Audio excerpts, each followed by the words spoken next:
ये तो आपने सुना होगा कि हर चीज़ दुनिया में सबसे पहले दिमाग में बनती है, फिर वो रियलिटी में बनती है। उसी तरह आपके दिमाग में कभी ना कभी ये सवाल आया होगा कि क्यों दुनिया के कुछ लोग ही अमीर होते हैं और ज़्यादातर लोग गरीब होते हैं। अगर इस सवाल का जवाब आप जानना चाहते हैं तो ये वीडियो आपके लिए। आप जानना चाहते हैं कि कैसे आपका माइंड काम करता है पैसे को अट्रैक्ट करने के लिए। इस वीडियो में और इस बुक में ये नहीं बताया गया कि आपको क्या काम करने है, बल्कि ये बताया गया कि आपको माइंड को कैसा करना है जिससे कि आप मनी को अट्रैक्ट कर पाएंगे और ज़िंदगी भर के लिए अमीर रह पाएंगे, ना कि कुछ समय के लिए अमीर रहकर आप दिवालिया हो जाएंगे। तो वीडियो आपके लिए है, एंड तक बने रहिएगा। मैं आपको बताने वाला हूँ the psychology of money book, जो कि मॉर्गन होसेल ने लिखी है। उसकी बुक समरी ये लाइफ चेंजिंग बुक साबित होने वाली है। अगर आप मनी के बारे में, पैसे के बारे में कुछ भी जानना चाहते हैं तो इससे बेहतर बुक आपको कभी नहीं मिलेगी। तो ये बुक आपको ज़िंदगी में एक बार ज़रूर पढ़नी चाहिए। बिना टाइम वेस्ट करें मैं आपको बताऊंगा इसमें 10 टिप्स जिससे कि आप अपनी लाइफ को पूरी तरह बदल सकते हैं। जिससे पहले कि आप इस वीडियो में खो जाए, इस चैनल को ज़रूर सब्सक्राइब कर ले और लाइक ज़रूर करें वीडियो को। सबसे पहला टिप है getting wealthy versus staying wealthy, यानी अमीर बने रहना और अमीर रहने में बहुत फ़र्क है। जैसा कि आपने वॉरेन बफेट, चार्ली मंगर का नाम सुना होगा। उनका एक और दोस्त था रिक, जो कि बहुत ही बुद्धिमान था वॉरेन बफेट के अनुसार। तो 1973-74 में जो कि शेयर मार्केट में क्राइसिस आया था, उसमें उसने अपनी 70% से भी ज़्यादा अपना लॉस कर लिया था। वो उनका पार्टनर था चार्ली मंगर और वॉरेन बफेट का। तो वॉरेन बफेट ने उनके शेयर्स जो कि बर्कशायर हाथवे कंपनी में $40 से भी कम की प्राइस में खरीद लिए थे। और इसका मतलब है कि वो अपने पैसे को मैनेज नहीं कर पाया था। तो अमीर रहना और अमीर बने रहने में फ़र्क है। ये बताता है कि कई लोग होंगे जो आपने देखा होगा अमीर तो बन जाते हैं लेकिन वो अमीर बने नहीं रह पाते हैं, जैसा कि रिक इसमें हुआ था। चार्ली मंगर और वॉरेन बफेट अपनी लाइफ में बहुत अमीर हुए। वॉरेन बफेट को तो आप जानते ही होंगे, चार्ली मंगर भी दुनिया की सबसे बेस्ट इन्वेस्टर में से एक है। तो कई लोग अपने पैसे को बड़ा नहीं कर पाते, उस पैसे को इन्वेस्ट करके उस पैसे से और पैसा नहीं बना पाते। जैसा कि आपने कई लोगों को सुना होगा, वो दुनिया की नज़रों में अमीर दिखते हैं लेकिन वो अंदर से खोखले होते हैं।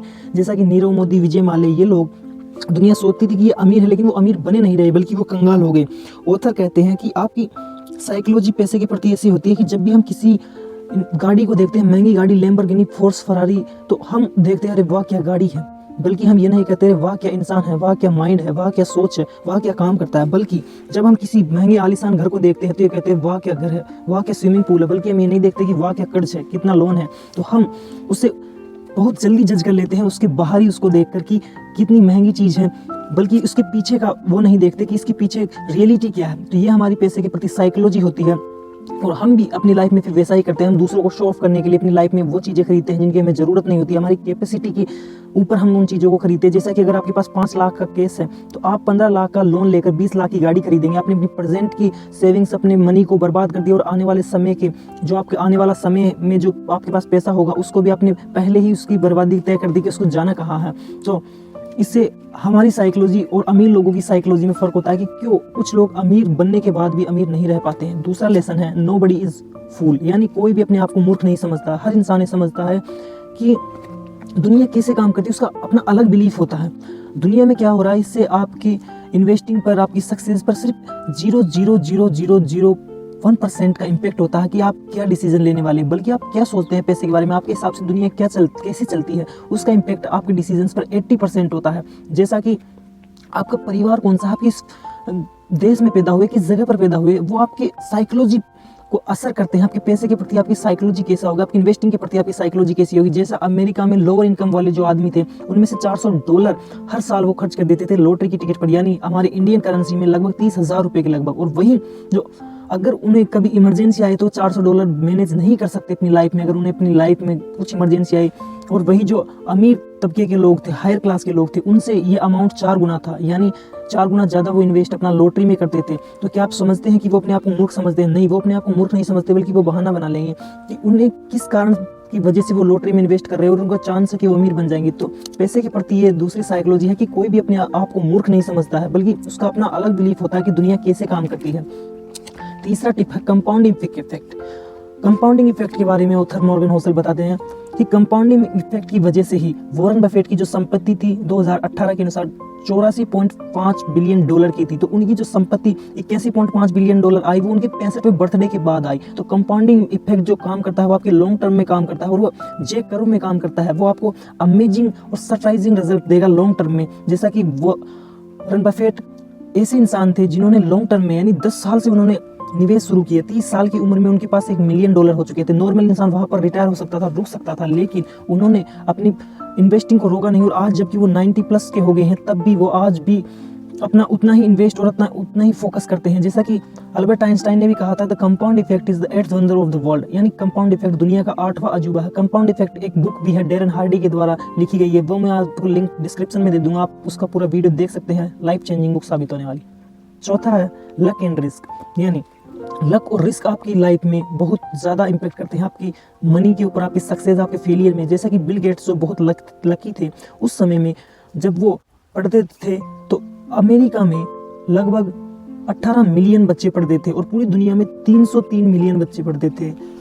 यूनाइटेड स्टेट की रिसर्च के अनुसार 1968 में, और वॉशिंगटन स्टेट में 2,70,000 बच्चे पढ़ते थे और सिएटल सिटी में 1 लाख बच्चे पढ़ते थे, और उनमें से 300 बच्चे लेक साइड स्कूल में पढ़ते थे जिसमें बिल गेट्स का एडमिशन था। और उन 303 मिलियन में से 300 बच्चों में होना उनकी किस्मत था, क्योंकि जब दुनिया की कुछ ही स्कूलों में कंप्यूटर हुआ करता था, क्योंकि जब कंप्यूटर बहुत ज़्यादा महंगा हुआ करता था। और वही बिल गेट्स ने एक इंटरव्यू में बताया था कि अगर लेक साइड स्कूल नहीं होता तो माइक्रोसॉफ्ट कंपनी भी नहीं होती। बिल गेट्स, पॉल एलन और केंट इवांस नाम का एक आदमी था, एक मित्र था उनका बचपन में जो उनके हाई स्कूल में था। बिल गेट्स और पॉल एलन का नाम आपने सुना होगा, लेकिन केंट इवांस का नहीं सुना। वो क्यों नहीं सुना वो मैं इस वीडियो में आपको बताऊंगा। कि वो तीनों कॉलेज में बहुत ही खास दोस्त थे और बिल गेट्स का सबसे पसंदीदा दोस्त था। बिल गेट्स बताते हैं कि वो हम दोनों से, पॉल एलन और बिल गेट्स से ज़्यादा इंटेलिजेंट था। बिल गेट्स, उनका नंबर आज भी याद है, वो उनसे घंटों बातें करते थे। लेकिन हुआ क्या, स्कूल के टाइम पे स्कीनिंग करते समय, स्कीन यानी जो पर्वतारोहण करते हैं, तो उस समय उनका दोस्त केंट इवांस मर गया। वो उसका बैड लक था। और ये बैड लक देखिए कि यूएस में हर साल केवल 36 लोगों की स्कीनिंग के कारण मौत होती है, और उनमें से जो हाई स्कूल में पढ़ते हैं उनमें सिर्फ 1 मिलियन में से एक ही मरने की संभावना होती है। और वो बैड लक था उस इंसान का जो इन बिल गेट्स का सबसे अच्छा दोस्त था, और शायद अगर आज वो जिंदा होता तो वो इस दुनिया में बहुत फेमस होते, जो केंट इवांस थे। तो आपकी लाइफ में सक्सेस और फेलियर के लिए आपका लक ज़रूर और ज़रूर काम करता है, और आपका अनलकी होना है, लकी होना भी आपकी इस मनी को इम्पैक्ट करता है। 5वां है नेवर इनफ, यानी जो लोग, जिनको पता नहीं है कि आपको कितना पाना है, कब तक आपको रेस दौड़नी है, वो अपनी लाइफ में कभी भी सफल नहीं हो पाएंगे। जैसा कि लेखक इस बुक में स्टोरी बताते हैं, जो एक इंडियन थे, रजत शर्मा, जिनका वो जन्म हुआ था कलकत्ता में। वो अनाथ थे, झोपड़पट्टी में उनका जन्म हुआ था, लेकिन उन्होंने अपनी लाइफ में इतनी सक्सेस हासिल कर ली कि 35 साल की उम्र में मैकनेसी के सीईओ बन गए, जो कि दुनिया की सबसे फेमस कंसल्टिंग फर्म में से एक थी। 2007 में उन्होंने अपनी ज्वाइनिंग करी, जिसके बाद संयुक्त राष्ट्र में और वर्ल्ड इकोनॉमिक फोरम में भी उन्होंने अपने अहम रोल निभाए। वे अन्य 5 बड़ी कंपनियों के बोर्ड ऑफ मेंबर्स में शामिल थे। तो रजत शर्मा ने बहुत सक्सेस अपनी लाइफ में हासिल कर ली थी, झुग्गी झोपड़ी से एक अनाथ बच्चा जो अपनी लाइफ में इतना ऊपर उठ कर आया था। 2008 के अनुसार उन्होंने जो संपत्ति हासिल की थी, उनका टोटल तो $100 मिलियन की करीब था, जो कि आप देख सकते हैं कि उस समय दुनिया के बहुत कम इंसानों के पास था, और वो दुनिया के सबसे सफल बिजनेसमैन में से एक थे। गुप्ता जी गोल्डमैन सॉक्स नाम की कंपनी के बोर्ड ऑफ डायरेक्टर थे। तो 2008 में जो .com बबल के कारण जो क्राइसिस आया था, तो वॉरेन बफेट ने उस कंपनी में, गोल्डमैन सॉक्स में $5 बिलियन का निवेश करने का निर्णय लिया, जिससे कि उस कंपनी को सपोर्ट मिले। और ये गुप्ता जी को पता था, क्योंकि वो के बोर्ड ऑफ डायरेक्टर थे, तो उन्हें पता था कि अब इस कंपनी के शेयर बहुत ज़्यादा बढ़ने वाले हैं। तो उस मीटिंग के 16 सेकंड बाद में ही उन्होंने अपने दोस्त राज रत्नम को फ़ोन किया, और उसने इसके 1,75,000 शेयर तुरंत खरीद लिए। दूसरे दिन जब ये न्यूज़ मार्केट में आई, तो उन्हें राज रत्नम को $1 मिलियन का एक दिन में फ़ायदा हो गया, और गुप्ता जी को $17 मिलियन का एक ही दिन में फ़ायदा हो गया। लेकिन कुछ दिनों बाद हुआ क्या, इनसाइडर ट्रेडिंग के जुर्म में उन्हें जेल में डाल दिया गया। तो उनकी रेपुटेशन, सक्सेस, पैसा सब कुछ बर्बाद हो गया। तो आपको हमेशा पता होना चाहिए कि आपको चाहिए कितना, क्योंकि आप जिंदगी भर अगर भागते रहेंगे, आपको पता नहीं है आपको चाहिए कितना, तो आपके लिए बहुत ही डेडली साबित होने वाला है। छठा है सेव मनी, यानी ज़्यादातर लोग सोचते हैं कि आपकी इनकम में से जो एक्सपेंसेस होंगे उनके बाद आप जो बचेगा उसको आप सेव कर सकते हैं, लेकिन वो आपकी सेविंग नहीं, बल्कि आपको ईगो के नीचे जो जीना है वो आपकी सेविंग है। ईगो के नीचे मतलब आपकी लाइफ में चाहे आपकी इनकम कितनी हो, आप कौन से परिवार में हो, जाए आप अरबपति हो, करोड़पति हो, लखपति हो, लोअर क्लास, मिडिल क्लास, आपके पास अपनी लाइफ में बहुत सी ऐसी चीज़ें हैं जिनकी आपको बिल्कुल ज़रूरत नहीं है, उन्हें सिर्फ आपने शो ऑफ करने के लिए खरीद रखी है। अगर आप वो नहीं हो तो भी आप अपनी लाइफ में अच्छे से जी सकते हैं। बल्कि यही फर्क होता है गरीब और अमीर लोगों में, क्योंकि अमीर लोग शो ऑफ नहीं करते, बल्कि गरीब लोग शो ऑफ करते हैं। जैसे वॉरेन बफेट उसी घर में रह रहे हैं जो उन्होंने 1958 में $31,500 में खरीदा था। तो आप इमेजिन कर सकते हैं कि दुनिया के इतने अमीर इंसान वॉरेन बफेट जो शो ऑफ नहीं करते, लेकिन जो हमारे जैसे मिडिल क्लास और लोअर क्लास के आदमी है वो शो ऑफ करते हैं, जिसके कारण वो गरीब रहते हैं। 7वां है wealth is what you don't see, यानी वेल्थ वो है जो आपको नहीं दिखती है। लेखक मॉर्गन हॉसल बताते हैं कि जब कोई कहता है कि वो 10 करोड़ कमाना चाहता है, 100 करोड़ कमाना चाहता है, तो उसका कहने का मतलब कि वो 10 करोड़ कमा के उड़ाना चाहता है, 100 करोड़ कमा के खर्च करना चाहता है, बल्कि ना कि उसे अर्न करना चाहता है, उसका यूज करना चाहता है। पैसा खर्च करके लोगों को दिखाना कि आपके पास कितना पैसा है, पैसा कम करने का सबसे तेज तरीका है।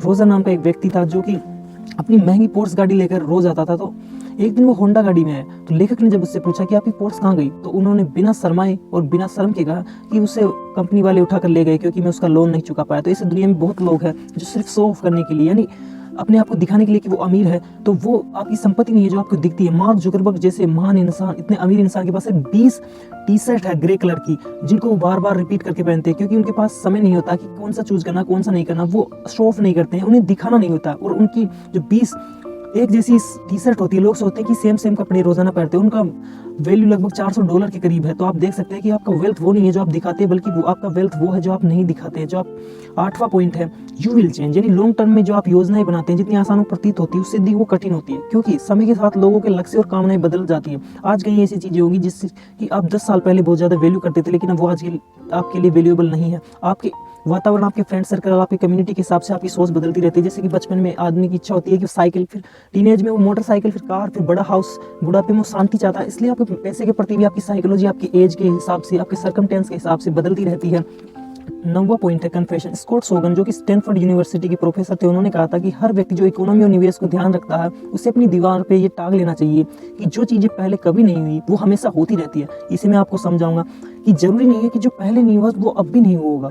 ये भूवैज्ञानिकों के लिए हो सकता है, डॉक्टरों के लिए हो सकता है, क्योंकि जो 2022 में किडनी जैसे काम कर रही है वही 1000 साल पहले भी किडनी वैसे काम करती थी। लेकिन इन्वेस्टर्स के लिए ऐसा नहीं हो सकता, क्योंकि जो पहले हुआ है जरूरी नहीं है वो अब नहीं होगा, और जो पहले नहीं हुआ वो भी जरूरी नहीं है कि वो होगा। जैसा कि .com बबल, कोविड क्राइसिस, ये कभी पहले नहीं हुए तो जरूरी नहीं है कि अब नहीं होगा, और जो ये अब भी जो कुछ नहीं हुआ वो भी जरूरी नहीं है कि आने वाले समय में कुछ होगा या नहीं होगा। तो हमेशा क्राइसिस अनप्रेडिक्टेबल होते हैं, तो उनकी कभी भी इन्वेस्टर्स और इकोनॉमिस्ट कभी भी प्रेडिक्शन नहीं करते हैं। तो 10वां और सबसे लास्ट पॉइंट है जो कि बहुत ही इंपॉर्टेंट और अच्छा पॉइंट है, nothing is free in life, यानी अपनी जिंदगी में कुछ भी फ्री में नहीं मिलता। हर चीज का एक मूल्य होता है, लेकिन हर मूल्य यानी हर प्राइस लेवल पर नहीं होता। जैसे कि चीजों के लेवल पर होता है कि कितना इसका प्राइस है, उस तरफ की लाइफ में हर चीज का लेवल नहीं लगा होता।